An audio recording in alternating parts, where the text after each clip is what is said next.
ओम शांति।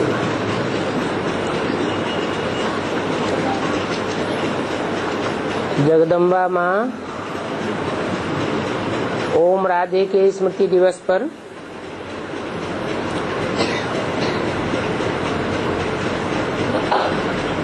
आप सभी ने मीठी मम्मा के 42वें पुण्य स्मृति दिवस पर विशेष उनके मधुर महावाक्य सुने तथा अपने अपने सेवा केंद्रों पर भोग भी लगाए। मीठी माँ की पालना लेने वाले बहुत गिने चुने थोड़े बच्चे अभी साकार में हैं, जिनके अनुभवों से हम सभी लाभान्वित होते रहते हैं।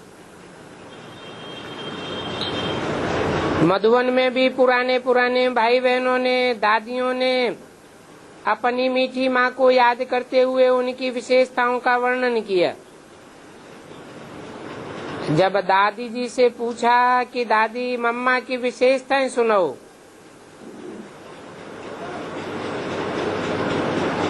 तो दादी बोली, हर एक के मुख पर मम्मा बहुत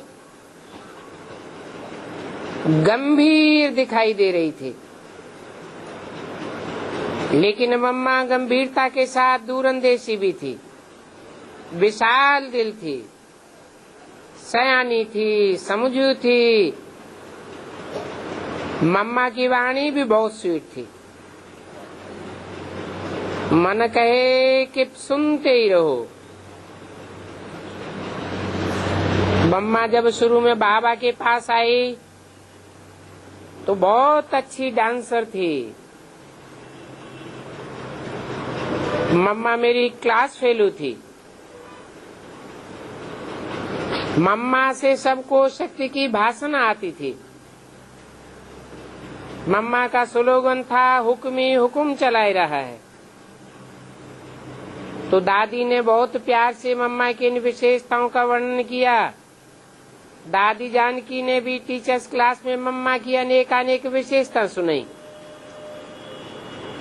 21 तारीख को मधुबन और शांतिवन में विशेष मम्मा के निमित्त 21 प्रकार का भोग लगाया गया, जिसमें 14 प्रकार के वैरायटी फल और 7 प्रकार की टोलियां थी, जो भोग के पश्चात सभी भाई बहनों को दी गई। विशेष मीठी मम्मा के निमित्त मोहिनी बहन जी ने भोग का संदेश सुनाया। आज जब वतन में पहुंची तो देखा मुख्य दादियां और भाई बाबा के चारों ओर आपस में कुछ रूरियान कर रहे थे। तो मैं एक तरफ जाकर के खड़े होकर देखने लगी। वो सभी रूरियान में इतने मस्त थे जो कोई ने मुझे देखा भी नहीं। ऐसे लगता था जैसे गुइये बात पर ये लोग आपस में राय कर रहे हैं। थोड़ी देर बाद उन्हों का ध्यान मेरी ओर गया और बोले, देखो ये आ गई। फिर मैं आगे बढ़ी और उन सभी से नैन मुलाकात करते बहुत खुश हो गई। तो बाबा ने कहा, बच्ची बैठो। बाबा बोले, क्या समाचार लाई हो? तो मैंने बाबा को सुनाया। दीदी बोलती है कि हमारी दादी का क्या समाचार है? तो मैंने कहा, बाबा बैठा है। तो मम्मा कहती, आप तो सुनाओ। तो मैंने सुनाया। हमें ऐसे लगा कि ये लोग जैसे दादी के बारे में ही चर्चा कर रहे थे, लेकिन सब जैसे बड़े गंभीर थे।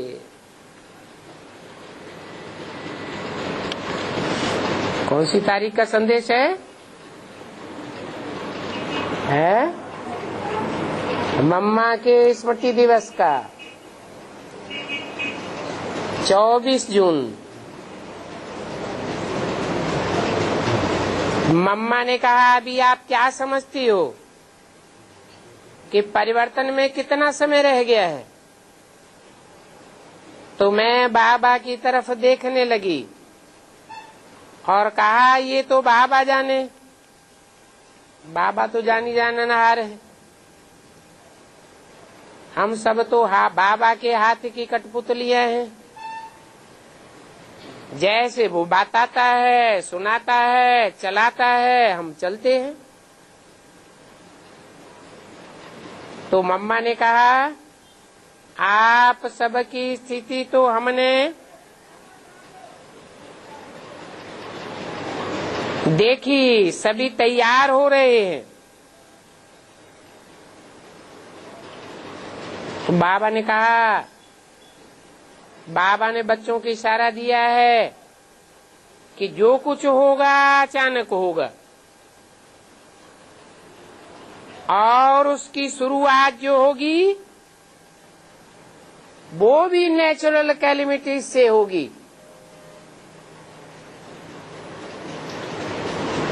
और नेचुरल कैलेमिटीज की उथल पुथल अंदर अंदर शुरू हो गई है।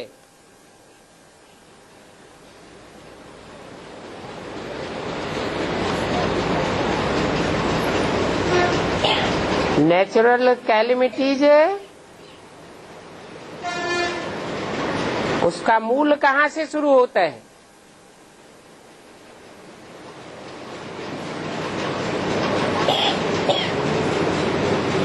प्रकृति,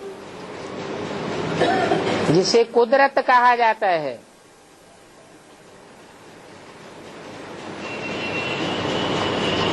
वो कुदरत,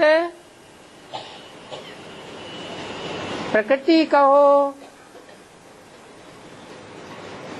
जगत की माँ कहो, उसके द्वारा नेचुरल कैलेमिटीज की उथल पुथल शुरू होती है।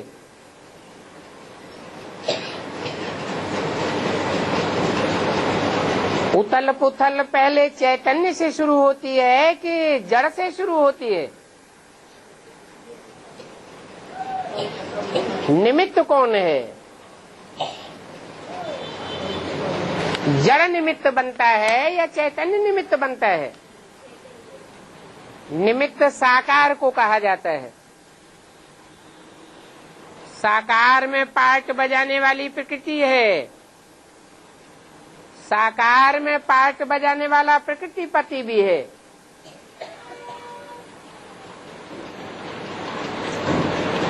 प्रकृति पति भी साकार, प्रकृति भी साकार, परंतु प्रकृति है जड़त्वमयी। 5 तत्वों के संघात को प्रकृति कहा जाता है।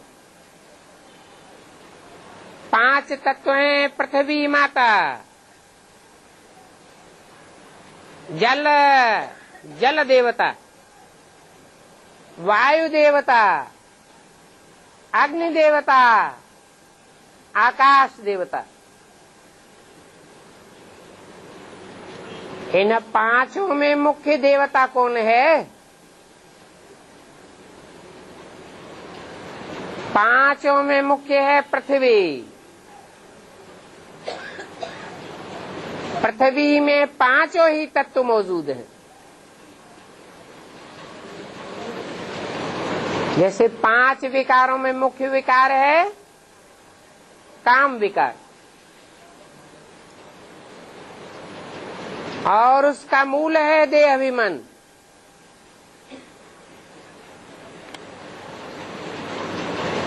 पांच विकार और प्रकृति के 5 तत्व, ये 10 मिलकर के जब तामसी रूप धारण करते हैं तो सृष्टि का विघटन हो जाता है। तो ये उथल पुथल अंदर ही अंदर शुरू हो चुकी है।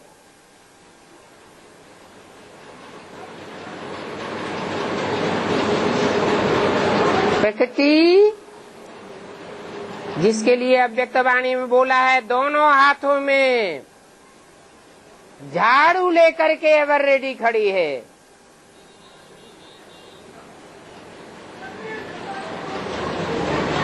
उसके लिए कोई टाइम नहीं है,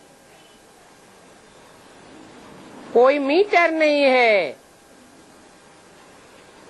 कोई बटन नहीं है। जो बटन बाबा दबाए और ऐसे हो जाए, ये प्रकृति का जो कुछ भी होगा सब अचानक होगा।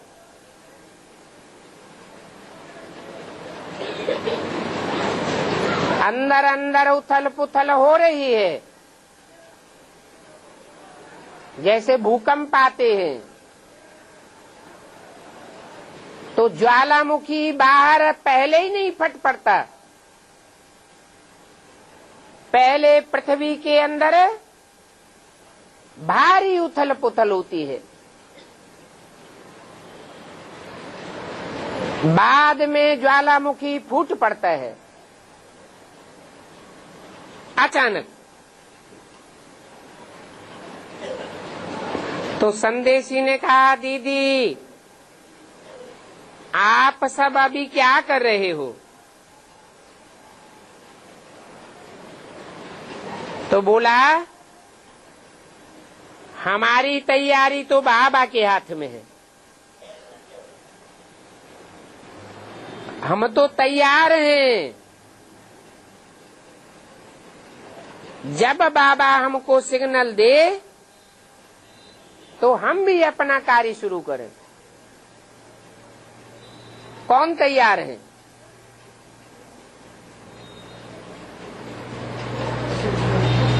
बेसिक नॉलेज वाले तैयार हैं या एडवांस पार्टी तैयार है?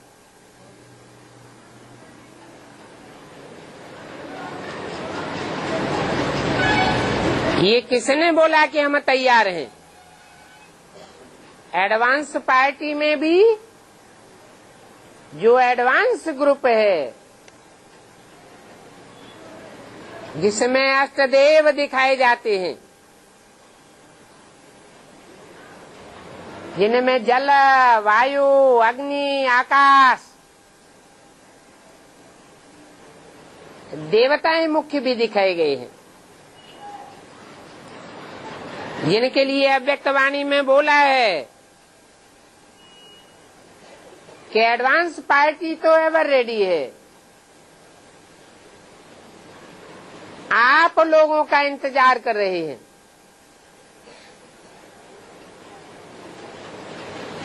उनका इंतजाम तो हुआ पड़ा है।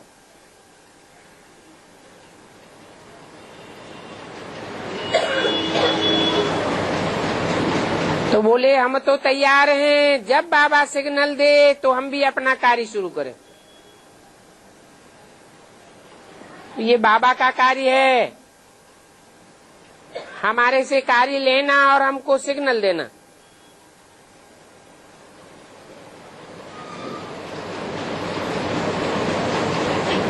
तो हमने कहा कि आप लोग जल्दी जल्दी हमारे महारथी भाई बहनों को अपने पास बुलाए रहे हैं।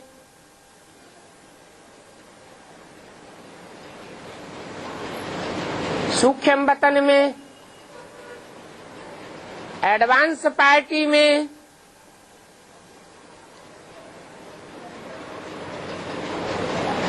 तो कहा आपके पास बाबा है और बाबा का कार्य है स्थापना का। तो बाबा नई दुनिया की स्थापना के लिए ये सब कार्य करा रहा है। नई दुनिया की स्थापना में पावरफुल और पवित्र आत्माएं चाहिए।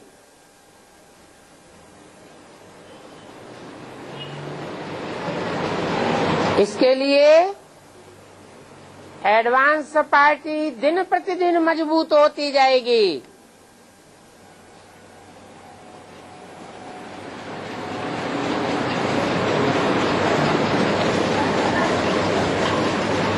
जैसे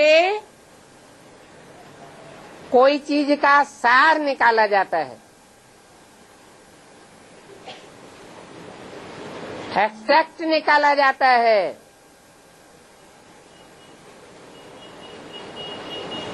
तो सार में ज्यादा ताकत भर जाती है।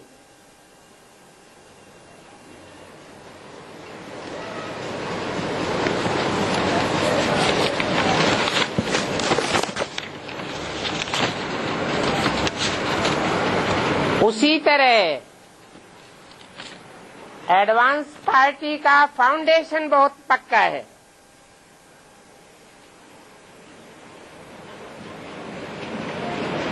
एडवांस पार्टी में ऊपर से लेकर नीचे तक टोटल कितने ग्रुप हैं?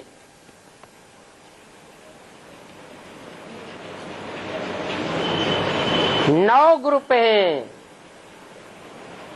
जिनके लिए बोला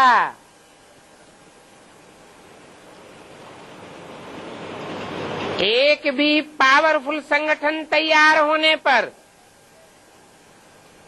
एक ग्रुप दूसरे को खींचते हुए अंत में 108 की माला प्रत्यक्ष हो जाएगी।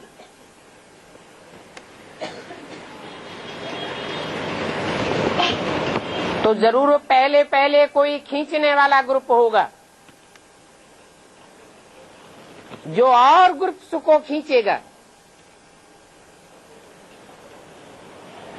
तो खींचने वाले में ज्यादा पावर हुई या जो खींचे चले आवेंगे उनमें ज्यादा पावर हुई? आकर्षित करने वाले में पावर कही जाएगी या आकर्षित होने वाले में पावर कही जाएगी?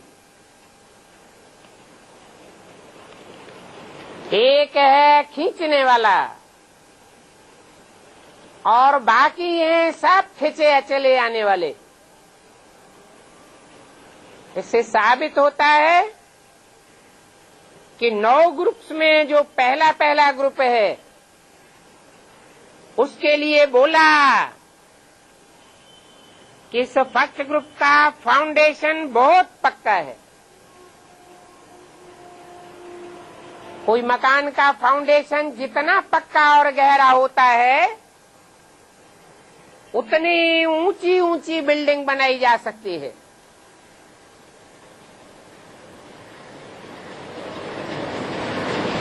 हमने कहा कि स्थापना का कार्य हम भी बहुत जोर शोर से कर रहे हैं। कोई भी आत्मा बाबा के संदेश से वंचित न रह जाए, ऐसी ऐसी सेवाएं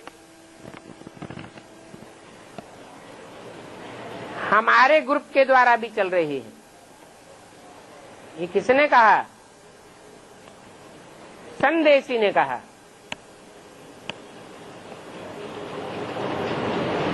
माना उनकी संदेश देने मात्र की सेवा चल रही है।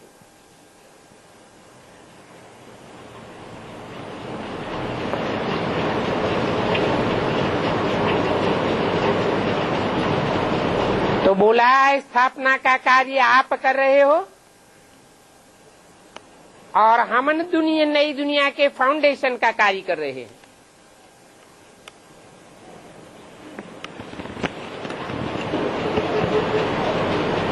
फाउंडेशन जितना मजबूत होगा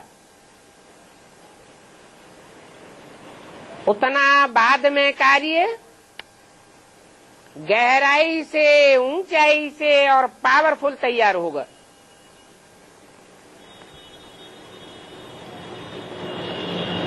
तो संदेशी ने पूछा, मम्मा हमारे संगठन के पुरुषार्थ में तेजी कब आएगी?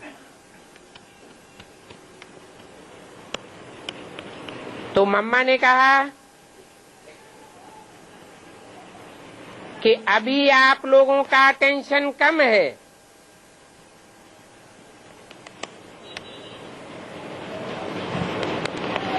क्यों?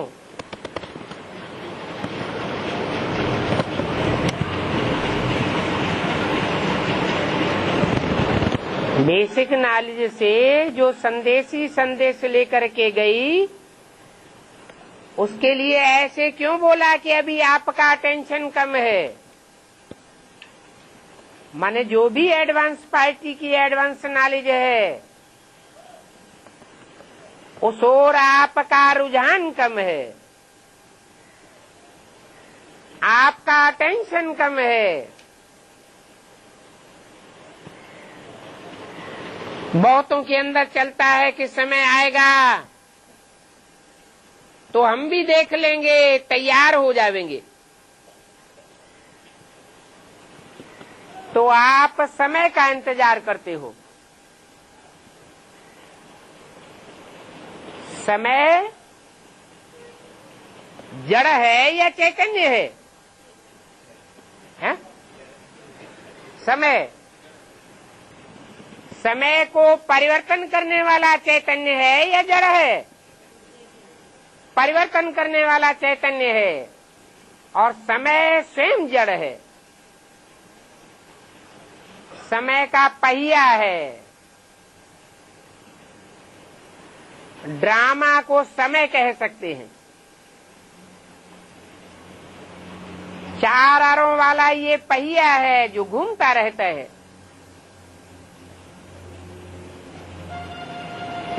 कलयुग से सतयुग लाने के निमित्त कोई तो बनता है। निमित्त साकार को कहा जाता है। तो जो आत्माएं इंतजार करने वाली हैं समय का, वो पावरफुल ग्रुप में आ सकती हैं क्या?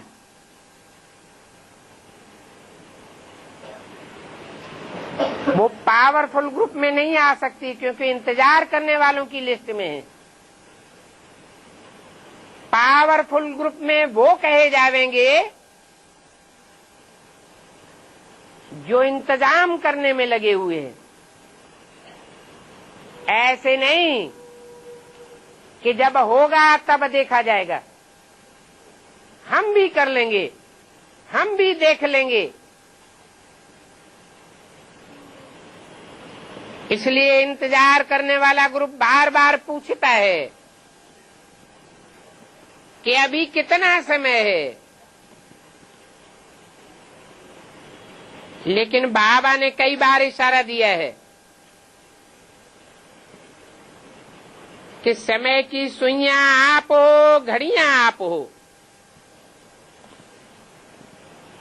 आप बच्चे ही समय को नजदीक लाने वाले हो।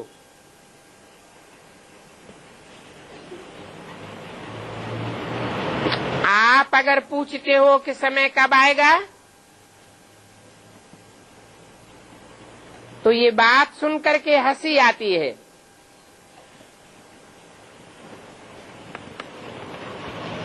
अभी तो कोई कोई है जो पुरुषार्थ करता है, हिम्मत रखता है, लेकिन ऐसा चाहिए जो चारों तरफ से एक ही आवाज हो, एक ही संकल्प हो, सबका एक ही पुरुषार्थ हो। जैसे जब कोई किला फतेह करना होता है, तो किले को जीतने से पहले उसको चारों ओर से घेर लेते हैं।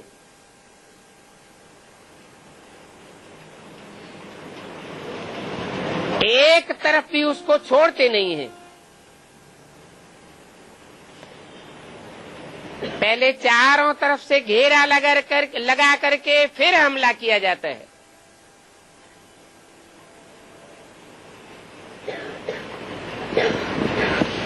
तो आपका भी सब तरफ से एक ही आवाज आएगा कि अभी परिवर्तन करना है।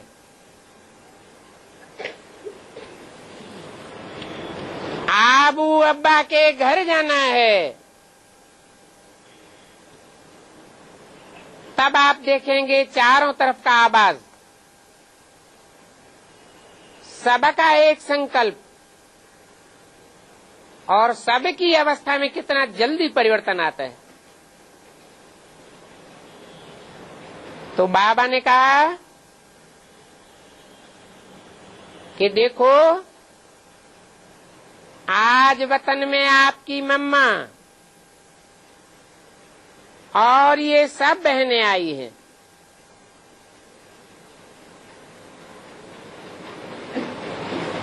मम्मा ने भी शरीर छोड़ दिया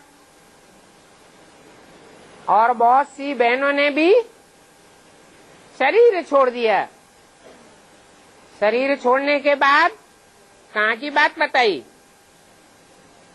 वतन की बात बताई। वतन कोई ऊपर नीचे नहीं है, वही आत्माएं सूक्ष्म शरीर से प्रवेश करके पार्ट बजाती है, परंतु बीज रूप आत्मा में पार्ट बजाने के कारण बीज रूप स्टेज धारण कर लेती है। वो सब आई है, मम्मा भी है। इतने महारथी इकट्ठे हुए हैं, तो चलो आज बाबा आप सब बच्चों को सैर कराता है।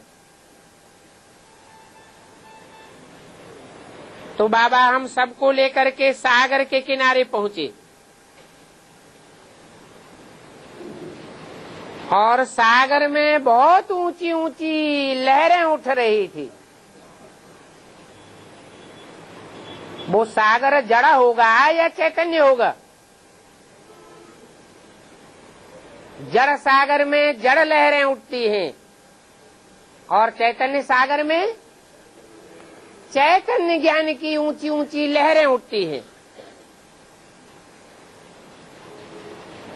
तो बाबा ने सबसे पूछा और कहा,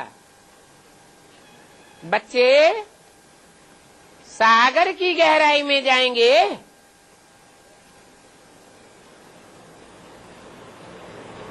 तो संदेशी ने कहा, बाबा इतनी ऊंची ऊंची लहरें उठ रही हैं,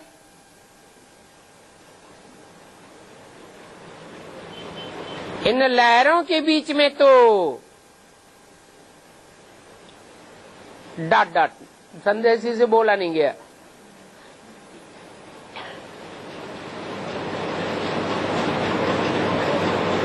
तो बाबा देख करके मुस्कराया, बोला, पहले तुम जाओ बच्ची, मैंने सबकी ओर देखा तो सब बाबा को देख रहे थे, मैं भी बाबा को देखने लगी। बाबा ने कहा, जाओ जाओ। तो मैं गई। जैसे मैं अंदर गई तो जहां तहां मेरे पांव पड़ते थे, जहां भी पांव पड़े वो लहरें शांत होती गई।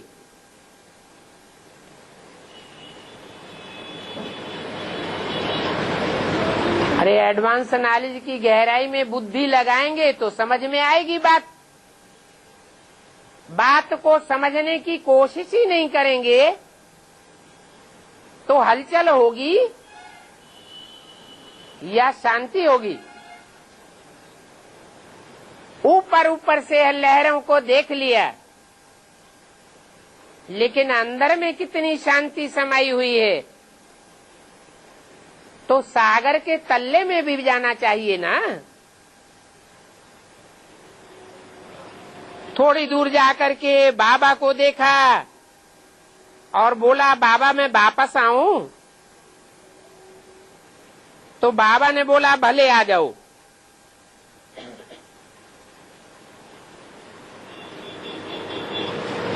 वापस आकर के देखा तो बाबा नाव बना बना करके डाल रहा था।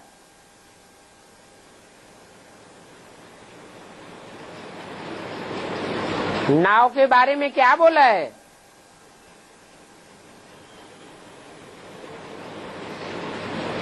ईश्वरीय नॉलेज में नाव किसको कहा जाता है? नैया कहो, नाव कहो, सत्य की नैया हिलेगी डुलेगी लेकिन डूबेगी नहीं। और फिर बाबा नाव बना रहा था, तो सत्य के द्वारा बनाई हुई नाव डूबने वाली नाव हो सकती है क्या? बाबा नाव बना रहा था, बना बना करके सागर में डाल रहा था, और वे नैयाएं अंदर अंदर में जाती जा रही थी। कोई कोई नाव ऐसी भी थी जो वहीं चक्कर काट के डूब रही थी।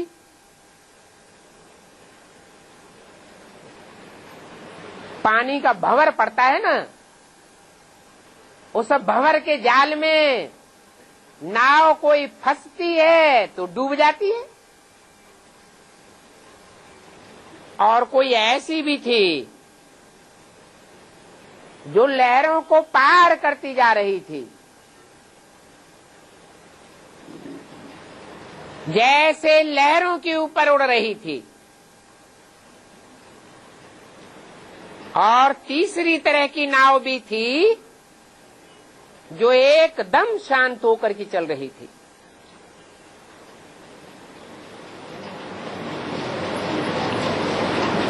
कोई प्रकार की हलचल नहीं थी।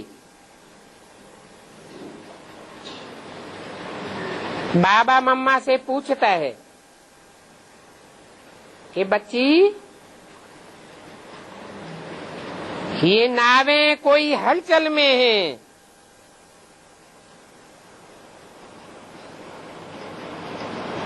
ये सागर विषय सागर है ना, उसमें कोई नावें हलचल में हैं और कोई नावें बड़े शांत में हैं, कोई डूब रही है। क्या होना चाहिए है? शांत में होना चाहिए। ज्ञान की पराकाष्ठा का मतलब ही है शांत। कैसे भी दुष्ट व्यक्तियों की हलचल हो, विकराल वातावरण हो, परिस्थितियां हो हिलाने डुलाने वाली,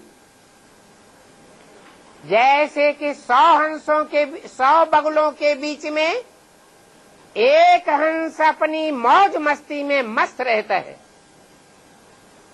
कोई कुछ भी बोले, डाउन करने की कोशिश करे, हिलाए डुलाए, लेकिन कोई असर नहीं। ऐसी भी नवैया थी जो शांत होकर के चल रही थी।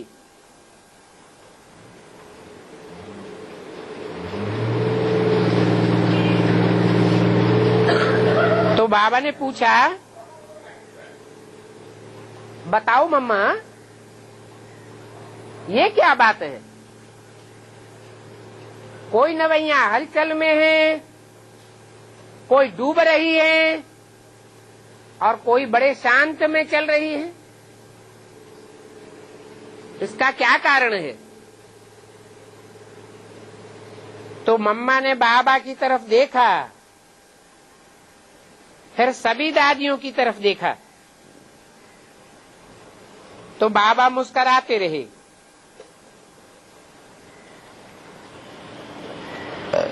बाबा ने कहा, अच्छा, मैं अभी आता हूं।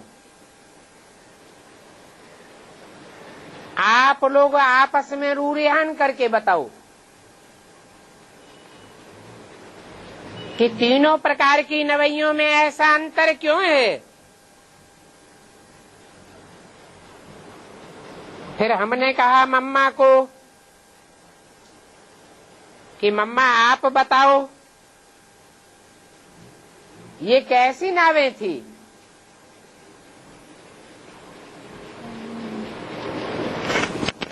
जड़ लक्कड़ की बनी हुई नावें मात्र थी या चैतन्य नवैया थी?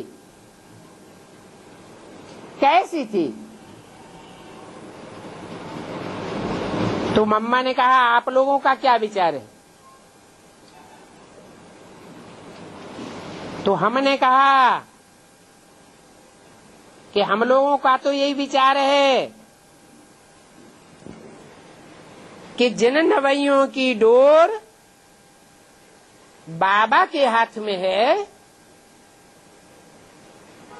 जिनकी बुद्धि की डोर बाबा के हाथ में है, जिनका खिवैया बाबा है, उनकी नाव शांति पूर्वक पार लग जाती है। ये कौन सी डोर है?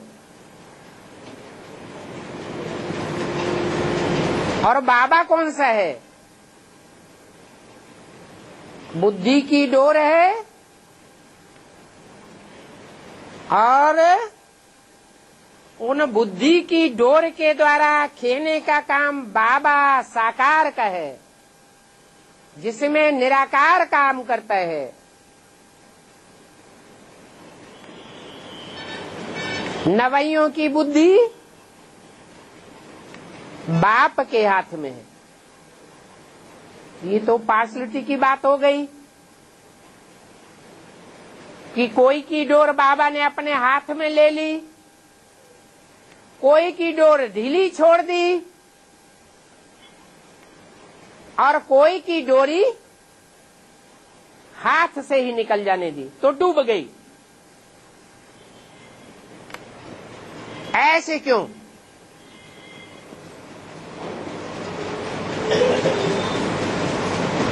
ये स्वेच्छा की बात है या बाबा की बात है? जिन्होंने स्वेच्छा से अपनी जीवन की डोरी बाबा के हाथ में दे दी, परवाह नहीं की, एक शिव बाबा दूसरा न कोई, वो नवैया डूब नहीं सकती। और जो अपनी बुद्धि की डोरी को पूरा सौंपने में हलचल में आती हैं, दूसरों को जीवन की डोरी सौंप देती हैं, कभी निश्चय कभी अनिश्चय में आते डोरी हिलती डुलती रहती।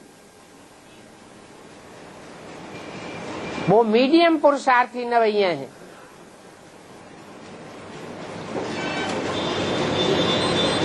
और जो अपनी डोरी के देने के बाद और आत्माओं के प्रभाव में आकर डोरी को वापस ले लेती है, उनके लिए बाप भी क्या कर सकता है?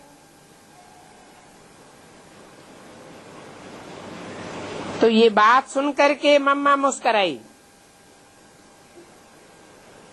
और बोला, देखो बाबा ने 3 प्रकार के दृश्य दिखाए। एक तो वो नवैया जो थोड़ी देर चली और बाद में डूब गई, तो बाबा के प्रभाव में रही या और आत्माओं के प्रभाव में आकर के डूब गई।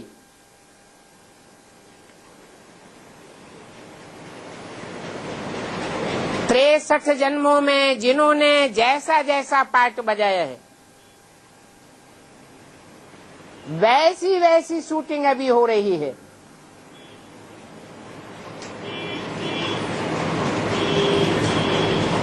बनी बनाई बन रही, अब कछु बननी ना है।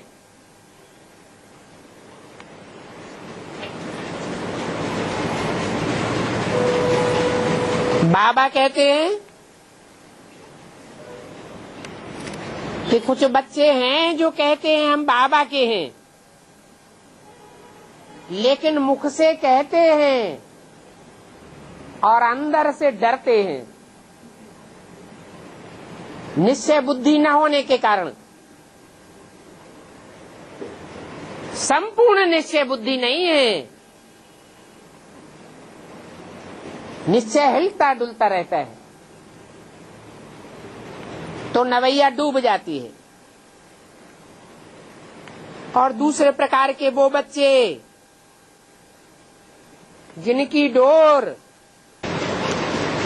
बाबा के हाथ में थी, लेकिन वो बच्चे बार बार डोरी को हिलाते थे। डोरी तो बाबा के हाथ में दी, लेकिन बार बार प्रश्नचित्त हो जाते थे। प्रश्नचित्त होने से डोरी हिल जाती थी, हलचल में आ जाते थे। अब क्या होगा, कैसे होगा, अब क्या करेंगे, हम कैसे आगे चलेंगे, ये हलचल में आ जाते थे।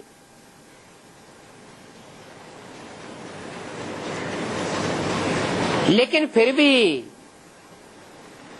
अंदर में ये आता था कि बाबा बैठा है। ये 18 जनवरी 1969 को चला गया, क्या बुद्धि में बैठा था? बाबा बैठा है या चला गया? जिनकी बुद्धि में एडवांस नॉलेज के बतौर ये बैठा कि बाबा अभी भी बैठा हुआ है। बैठा हुआ का मतलब क्या? जैसे मुरली में बोलते हैं, बाप बैठ बच्चों को समझाते हैं। बैठ समझाते हैं, खड़े होके समझाते हैं, लेटे लेटे समझाते हैं, सोते सोते समझाते हैं। बैठ बच्चों को समझाते हैं, क्या मतलब हुआ? जरूर वो निराकार बाप कोई साकार तन में प्रवेश करता है, बैठता है और बैठने के बाद समझाता है। जो बाप का विरुद्ध है, बच्चों के साथ रहेंगे, साथ खाएंगे, साथ चलेंगे, श्वासों श्वास साथ निभाएंगे और साथ साथ घर जावेंगे। ये निश्चय जिन बच्चों का पक्का हो जाता है एडवांस नॉलेज के बतौर कि बाप साकार में अभी भी मौजूद है, तो उनकी बुद्धि में आता है कि हम क्यों चिंता करें, बाबा बैठा हुआ है। टाइम अनुसार हमें टचिंग देगा, डायरेक्शन देगा। इस प्रकार हलचल में होते हुए भी बाबा को सब कुछ समर्पण कर देते हैं, संकल्प भी अर्पण कर देते हैं। जो बाबा कहे और जैसे कराए।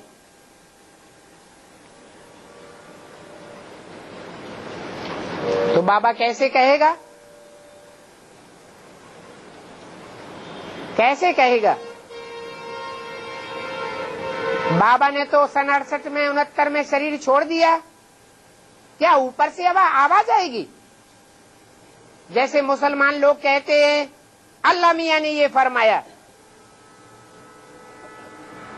तो क्या ऊपर से आवाज आती है? ये बात नहीं। जरूर कोई साकार तन के द्वारा बाबा टाइम पर डायरेक्शन देता है। और तीसरे प्रकार की वो नवैया थी जो पूरी तरह से समर्पण बुद्धि, हम तो हैं ही प्रैक्टिकल में बाबा के हवाले। जरा भी किसी प्रकार का संकल्प विकल्प नहीं। परंतु ऐसे बच्चे सिर्फ 25% थे। तो मम्मा ने कहा, देखो वर्तमान समय इतनी आत्मा ऐसी हैं, लेकिन अभी समय के अनुसार संगम युग का 1 सेकंड का परिवर्तन अविनाशी परिवर्तन बन जाता है, और वो अविनाशी परिवर्तन बनता है संपूर्ण निश्चय से,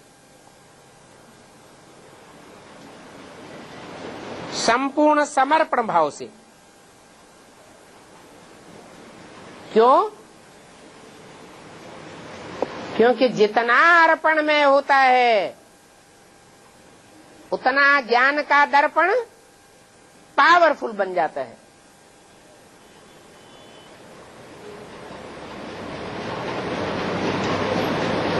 ज्ञान की पराकाष्ठा वाला बाप की पहचान में रहेगा तो हलचल में नहीं आवेगा। जो है, जैसा है, जिस रूप में पाठ बजाय रहा है, निश्चय बुद्धि होकर के चलते हैं।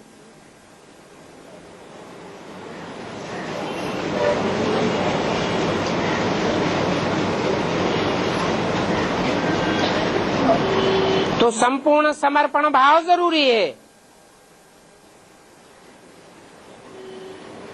लेकिन जब कभी मेरा और कभी तेरा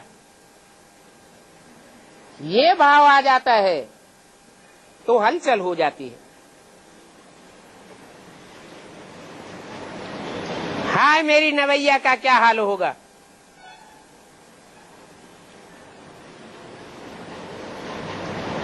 और जिनके अंदर ये चलता है कि मैं बाबा का, बाबा मेरा जब अवतार तो बाबा ही है, तो उनको हलचल नहीं होती है, हर बात में अचल रहते हैं। तो आप सब लोग ऐसी स्थिति में स्थित हो। मैंने कहा अब इसके लिए हमें क्या करना चाहिए।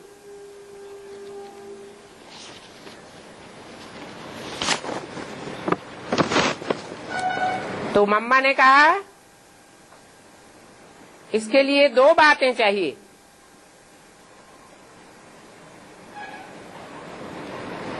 एक कंट्रोलिंग पावर और दूसरा रूलिंग पावर।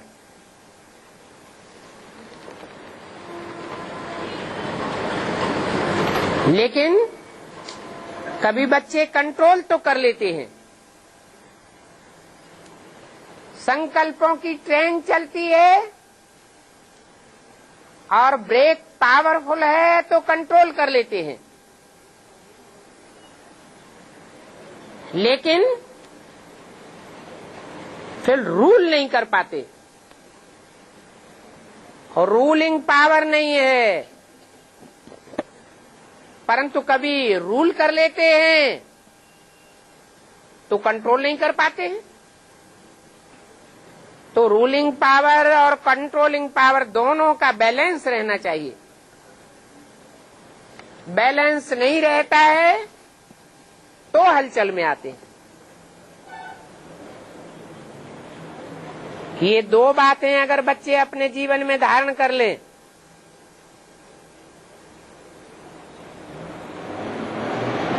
जैसे ब्रेक लगाते हैं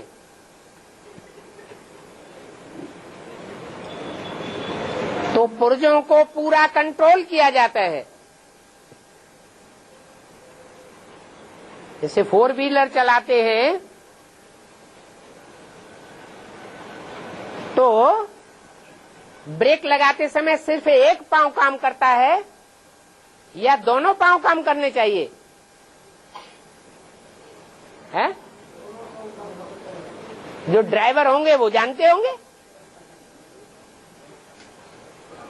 एक पांव ब्रेक लगाए और दूसरा पांव सहयोग न दे तो गाड़ी को जोर से धक्का लगेगा और एक्सीडेंट हो सकता है। तो इंद्रियों की रूलिंग पावर चाहिए, संकल्पों की कंट्रोल चाहिए।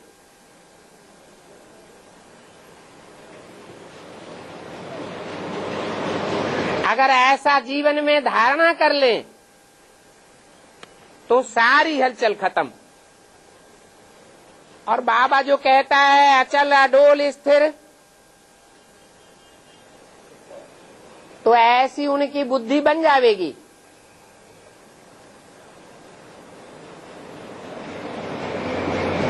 इतने में बाबा आए तो चंद्रमणि दादी ने कहा, बाबा मम्मा ने तो बहुत अच्छा जवाब सुनाया। बाबा ने कहा, देखो बच्चे, मम्मा सरस्वती ज्ञान ज्ञानेश्वरी कैसे बनी? क्या ज्ञान में ही तीखी नहीं, ज्ञानियों की ईश्वरी है, ज्ञानियों की भी कंट्रोलर।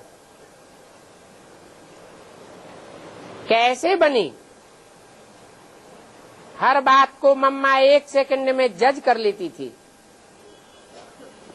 और जज करने के बाद जैसी बात है वैसा ही बताती थी।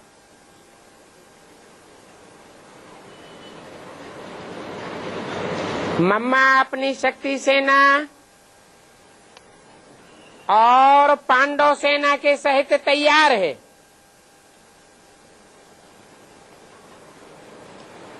कहाँ तैयार है? कौन से वतन में तैयार है? स्थूल वतन में तैयार है या सूक्ष्म वतन में तैयार है? हैं? स्थूल वतन में होते हुए भी मन और बुद्धि से सूक्ष्म स्टेज में है, जिसे कहा जाता है सूक्ष्म वतन। पांडवों के साथ और शक्तियों के साथ।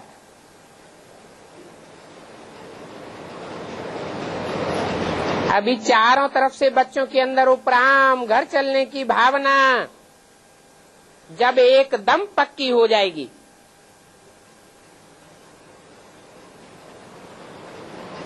तब ये कार्य शुरू हो जाएगा।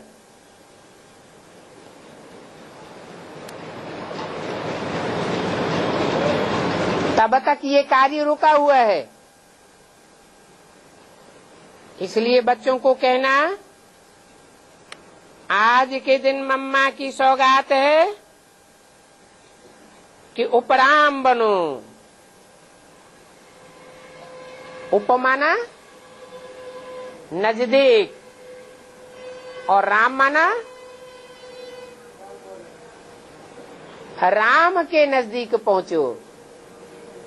उपकृष्ण नहीं कहा जाता, क्या? उपराम बनो।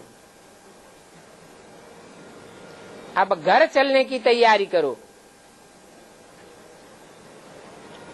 जितना जितना उपराम बनते जाएंगे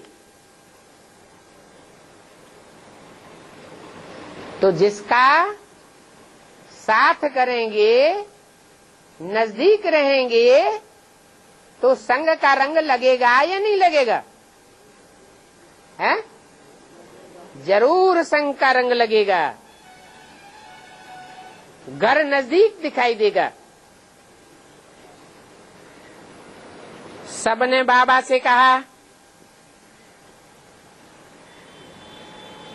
बाबा हम दादी से मिलना चाहते हैं। तो बाबा मुस्कराया, अच्छा, दादी से मिलने की आस है। वो स्लोगन भूल गया क्या? एक शिव बाबा दूसरा न कोई, और सब आधार हिलने वाले हैं, रफू चक्कर होने वाले हैं। एक ही आधार है जिसके लिए बोला उपराम। उपदादी बोला क्या? उपदीदी बोला? उपकृष्ण बोला? नहीं, क्या बोला? उपराम। एक शिव बाबा दूसरा न कोई।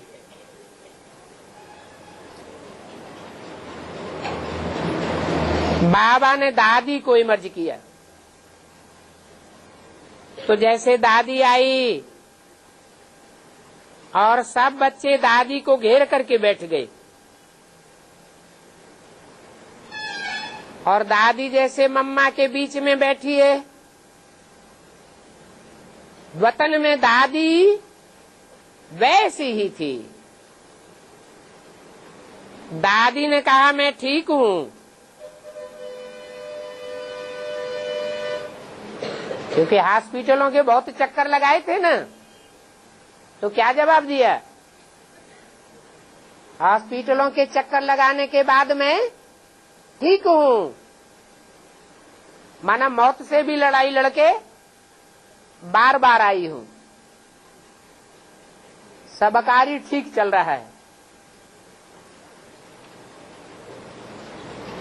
हमारी और आपकी कंपटीशन चल रही है। किसकी? दादी ने क्या कहा? हमारी और आपकी। आपकी माने किसकी?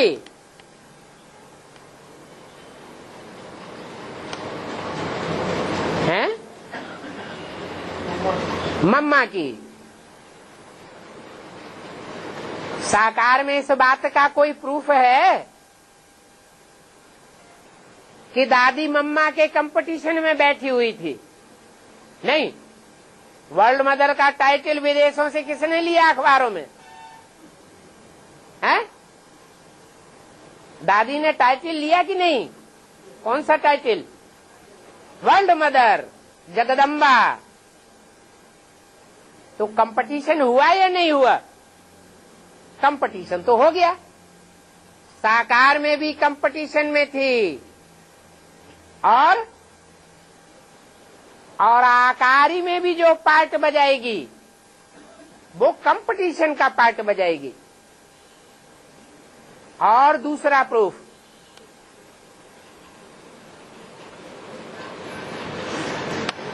कोई दूसरा प्रूफ भी है?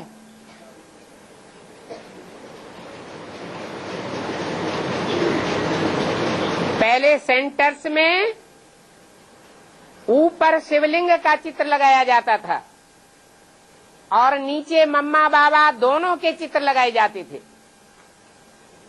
बाद में क्या हुआ? किसने डायरेक्शन दिया? मम्मा का चित्र धीरे से हटा दिया गया सब सेंटरों में से। ऊपर शिव और नीचे ब्रह्मा।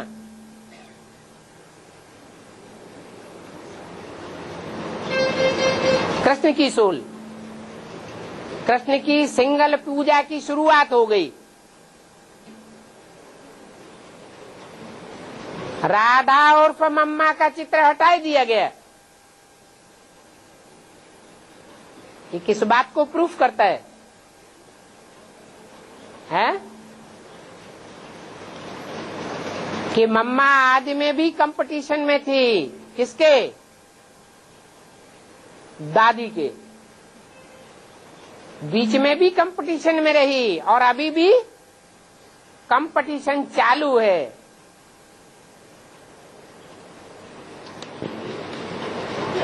तो बोला हमारी और आपकी कंपटीशन चल रही है।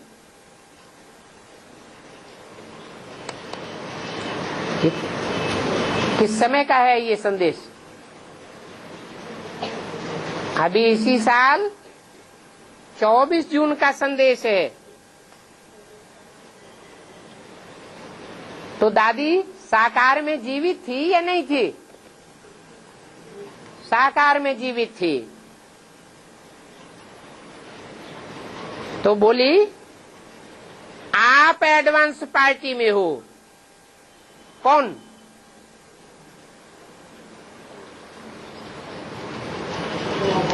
वतन में जो इमर्ज हुई दादी थी वो मम्मा से बोली आप एडवांस पार्टी में हो और हम सबको घर ले जाने की तैयारी में हैं। तो ब्रजेंद्रा दादी पूछती है कि बाबा दादी का ऐसा पार्ट क्यों है?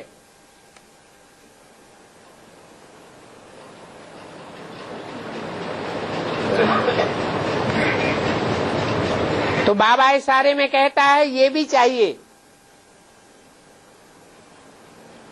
अगर दादी जैसा पाठ नहीं होगा तो माला तैयार हो जाएगी नंबरवार है? माला तैयार होगी? अरे दादी अगर जो भी पुरुषार्थ करने वाले हैं उन पुरुषार्थियों के बीच में दादी अपना जोर शोर से कार्य नहीं करेगी तो पुरुषार्थियों का नंबर डिक्लेयर होगा क्या? नहीं हो सकता। तो बोला दादी का ये पार्ट भी चाहिए। ये पार्ट बाबा के ब्राह्मण परिवार के शोकेस का कोहिनूर है। कौन सा पार्ट है? दादा के बाप दादा के शोकेस का कोहिनूर हीरा है और सबकी निगाह हीरे पर रहती है।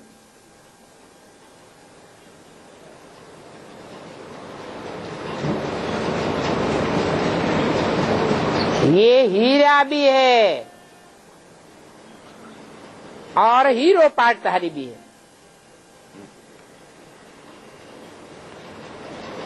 और जो कुछ भी वर्तमान में चल रहा है इसके अंदर बहुत राज समाया हुआ है।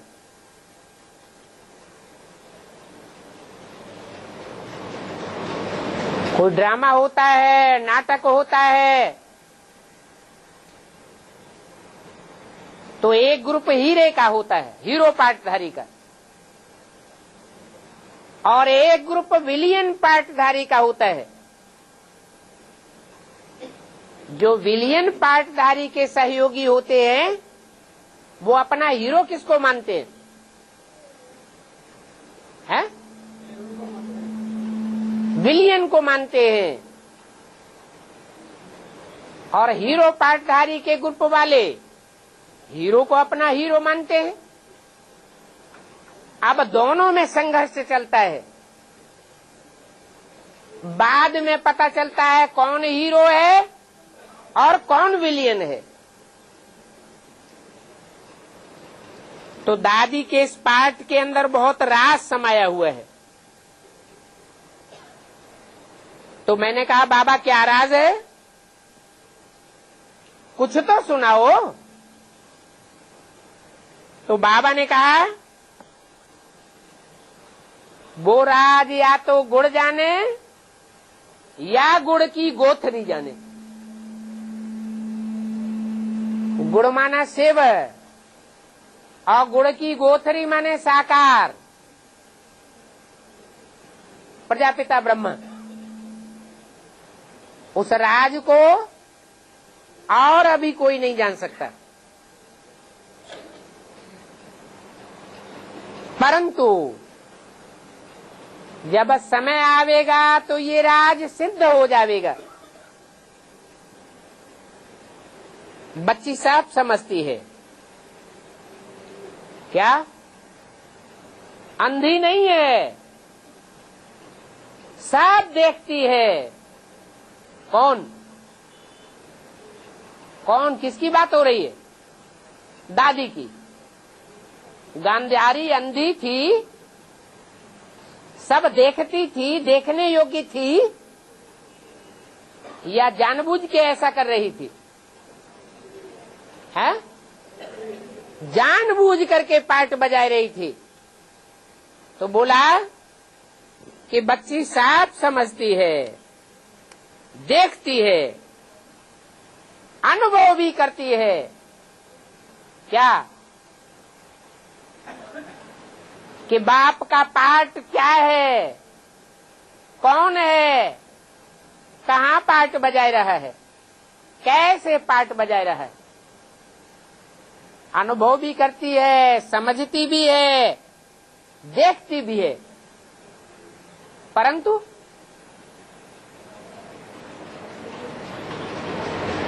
रावण क्या कहता था? रावण कहता था कि राम भगवान है,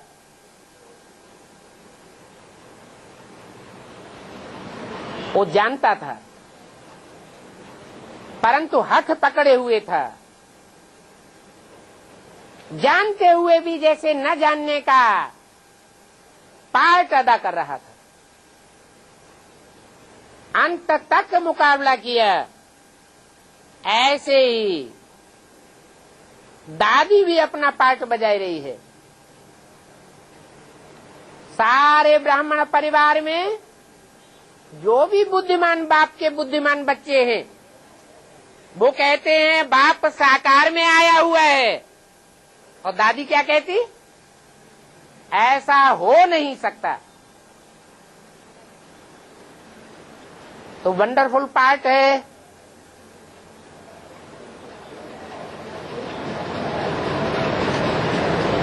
बच्ची का तीसरा नेत्र बहुत पावरफुल है। ऐसे नहीं कि शंकर जी का ही बहुत पावरफुल नेत्र है। जैसे बाप का टाइटल है सर्वशक्तिवान, तो माया का भी टाइटल क्या है? सर्वशक्तिवान। बहुत पावरफुल नेत्र है। आप सब तो इन स्थूल नेत्रों से देखते हो, लेकिन बच्ची अपने पावरफुल नेत्र से देखती है, समझती है, और समझ करके इशारा देती है।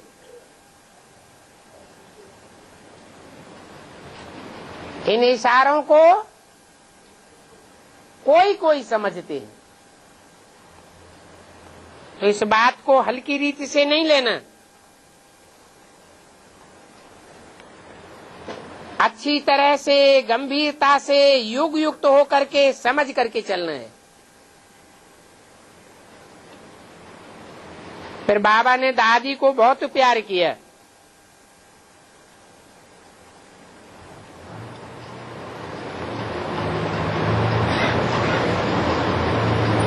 क्यों? बहुत प्यार क्यों किया? दादी सारी सखियों से मिली जुली।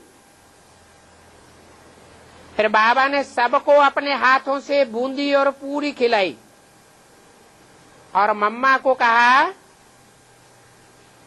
मम्मा आपकी तो कर्माबाई की खिचड़ी है ना।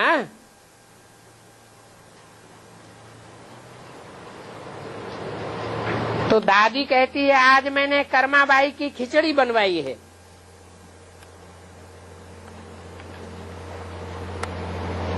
मम्मा मुस्कराई,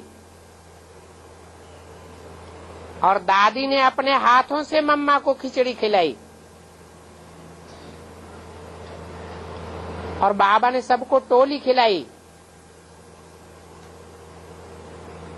टोली खिलाते हुए मीठी दृष्टि देते विदाई दी, जैसे कि सभी को मर्ज किया था, वैसे ही प्यार से विदाई देते मर्ज किया। फिर मर्ज किया। फिर बाबा ने आप सबको बहुत बहुत प्यार दिया, और मैं सबकी याद लेते साकार वतन में आ गई। ओम शांति।